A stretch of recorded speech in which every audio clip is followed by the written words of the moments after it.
পাকন পিঠা। এই পিঠাটা অনেকেরই পছন্দ, অনেকে অনেক সময় আমাকে বলে এই পিঠার রেসিপি দেওয়ার জন্য। তো যারা সব সময় রেসিপি দেওয়ার জন্য বলেন তাদের জন্য আজকে এই পিঠাটা দেখিয়ে দিচ্ছি। এটা পাকন পিঠা বলে বরিশাল অঞ্চলে। এটাকে বরিশাল অঞ্চলে সাঁচের পিঠাও বলে, বা এটাকে নকশা পিঠাও বলে। অনেকে অনেক রকমের নাম দেয়।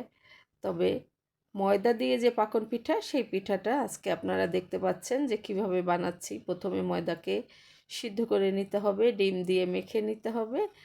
মাখার পরে খুব সুন্দর মাখাটা যখন হয়ে যাবে, তখন আপনি যে ডিজাইন করতে চান সেই ডিজাইন অনুযায়ী ডিজাইন করে নেবেন। করার পরে ডুবো তেলে ভাজতে হবে, ডিপ ফ্রাই যেটা আমরা দেখতে পাচ্ছি গোল্ডেন ব্রাউন কালারের করে ভেজে নিতে হবে। পাশে চিনির শিরা করে নিতে হবে। চিনির শিরার জন্য চিনি, পানি, দারচিনি, এলাচি দিয়ে চিনির শিরা তৈরি করে নিয়ে তার মধ্যে পিঠাগুলোকে ভিজিয়ে দিতে হবে। ভেজার পরে এরকম হবে দেখতে।